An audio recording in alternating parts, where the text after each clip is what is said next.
This is a heavyweight contest scheduled for 3 5-minute rounds of action. With on my right,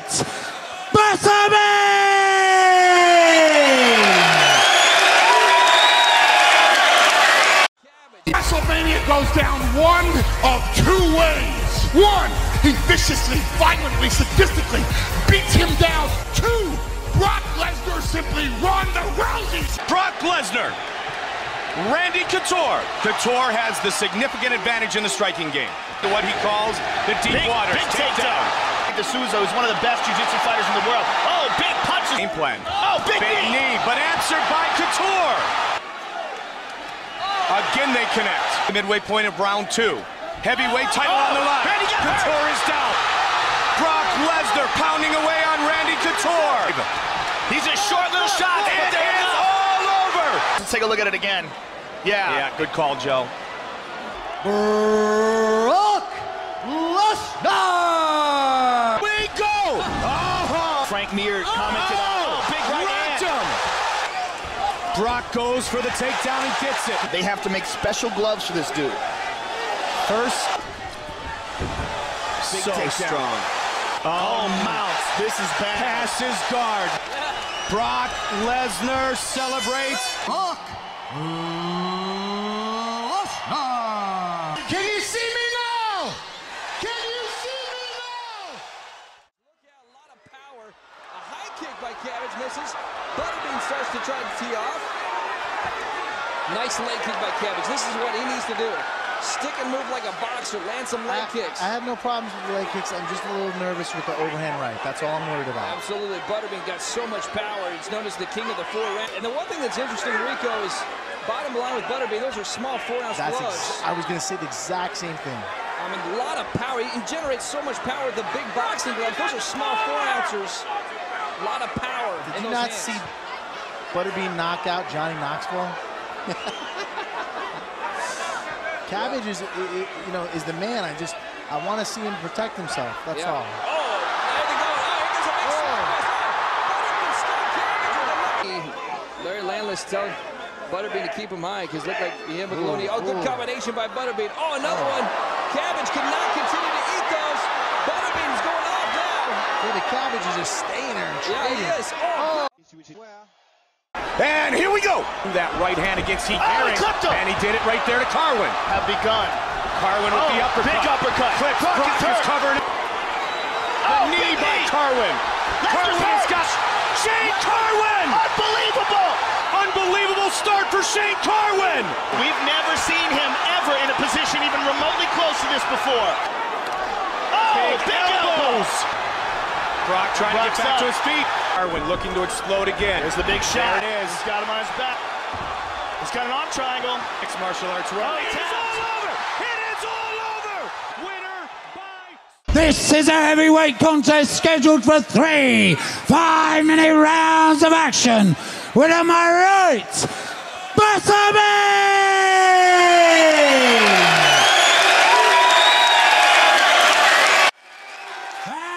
And on my left, James the Colossus Thompson!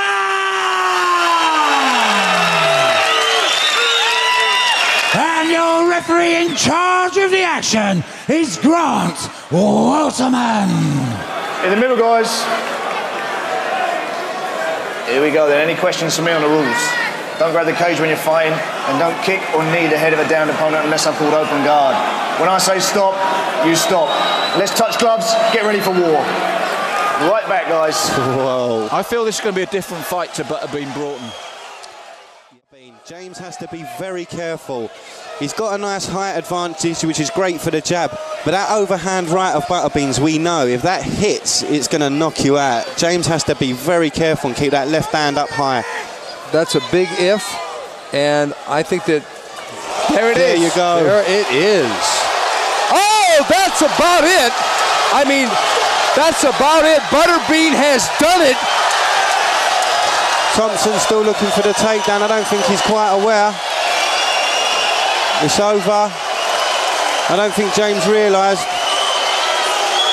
Did he realise? Butterbean has done it. He has stopped. and he caught Thompson early. It was all over. Grant Waterman stepped in. Thompson shaking his head, Steve, going, "You've got to be joking." What do you guys honestly think of that? Nose, wasn't it? Or it didn't land clean. Yeah, but he doesn't stop it until, you know, I can see how people might get a little angry that was a little early because James wasn't knocked out. And it clipped him on the nose. I don't think it actually caught him clean in any way. James was at the top of the cage there, and he looked up and he said, "You've got to be joking." I know Charlie and Paul Sutherland outside were also angry. This is going to be a controversial finish. That's a clip. Yeah, that's a clip. And he dodges this one. He's still fine. He dodged that one. So he knew what he was doing. That first one missed. Let's be straight here. Grant rarely gets it wrong. I feel Grant rarely gets it wrong, but he might have done here. All the guys are standing there watching the big screens at the moment. Guys watching a replay. Watch, he dodges this one. He misses this one. He's still there. This one doesn't hit. That one lands, and then it's early. I feel he rarely gets it wrong. Ladies and gentlemen, after 43 seconds of round one, we have a winner by way of knockout.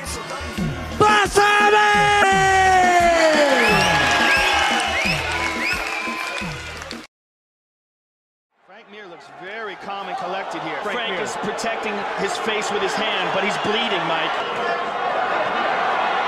He's got a smile on his face, but that face is busted up. Wow, Brock's going to let him up. Good left hook by Mir, and a nice knee by Mir. He's taking some big shots, and his face is splattering blood all over his shoulder. He's got so much power in those fists, Mike. That's it. Trying to finish it. That's it. Herb is there, and it is all over. And here you see this just referee Herb Dean gave him plenty of chances. Brock Lesnar! I love it! Keep going! Keep going! Bean got upset again at Lindberger when Lindberger was late for the weigh-in. As I mentioned, there's no love lost between these two. Butterbean looks intent on doing some damage as he did in the first fight. Lindberger's going to want to keep some distance. George has been working, reviewing the tapes of the Larry Holmes fight with Butterberg, perfecting that jab. His game plan is to go in there and box and use that jab all 4 rounds. So we'll see what happens. This is kind of a funny thing to say considering it's a Lindberger fight, but there's been concerns about Butterbean's conditioning. Excuse me, a Butterbean fight. There's concerns over Butterbean's conditioning. When Butterbean knocked out Lindberger, it was kind of during his peak. It was right about the time he knocked out Peter McNeely. It was when he knocked out an undefeated fighter named Russell Chastain. It was right when he was at his best. He won the IBA title. He weighed in for his first fight against Lindberger at 330 pounds. This fight, he weighed 376 3/4 pounds. Lindberger is in some of the probably the best shape of his career at 255. Although Lindberger does look a little bit dry coming into the ring here. Already this fight has gone about a minute and a half longer than their first fight. George is using the jab well. Butterbean's very tentative. I've never seen him start this slow. I'm talking about Butterbean. Well, Butterbean may be expecting to knock out George as soon as he lands that big power shot. He may be looking for that big power shot, but you know, I gotta say, that jab is pretty effective. There's a little bit of redness under the left eye of Butterbean already. Absolutely, there's a mouse, quite a big mouse under there. That left jab is finding a mark, and George crossed over a right hand that just missed. But George is in shape for this fight, and it means a lot to him. So far, he's executing his game plan to perfection. Butterbean's coming in this fight off a loss to Kenny Craven. A lot of people point to that fight. Actually, he's lost 2 straight fights to Kenny Craven, a fighter he knocked out twice in his career. A lot of people are pointing to those fights as an indication that Butterbean's heart may not be in it like it had been in the late 90s and early in 2000 when he fought George Lindberger. But his dislike for Lindberger is real and palpable. That could make a difference here.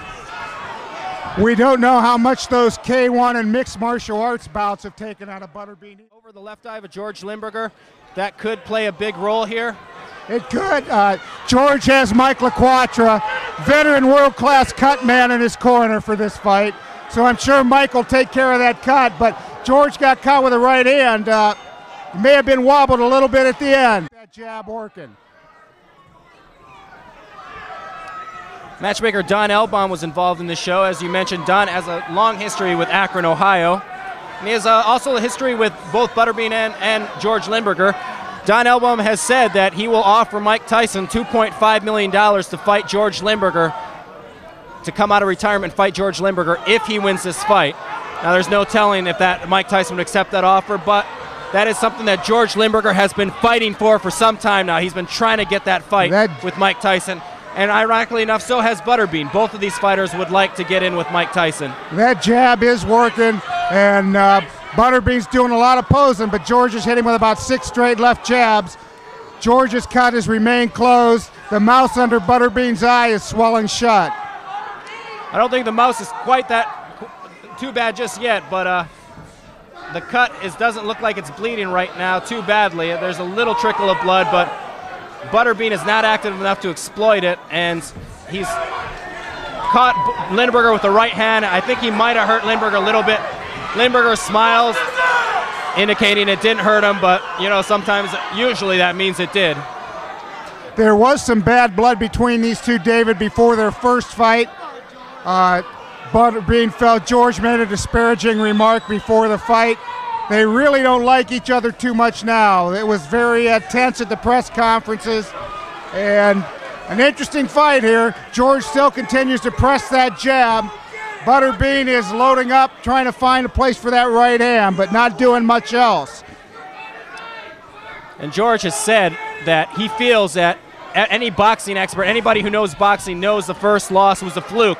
Well, you know what? I don't think most boxing experts concur with that. A lot of them do, but a lot of them don't, and he needs a big win here to prove that that fight was a fluke. He's never been able to completely live down his 19-second loss to Butterbean. George wants to move to that next echelon of boxing. He's wildly popular here, but a win over Butterbean would definitely catapult into some bigger, better fights. And there was a nice right hand by Butterbean right on the chin. Lindberger seemed to shake it off, and he's going to look to establish his jab again. Well, Butterbean's power is well known. I mean, a lot of people criticize him. He has 71 wins. Most of them are against very limited opponents. Right hand there landed against Lindberger again. But, you know, Butterbean has about 6 or 7 wins over fighters who are pretty darn good. Peter McNeely, George Lindberger, Marcus Rody. You wouldn't call them great fighters by any means, but they're recognizable journeymen. Fighters who usually don't get beat unless they fight the top guys. And he's beaten them.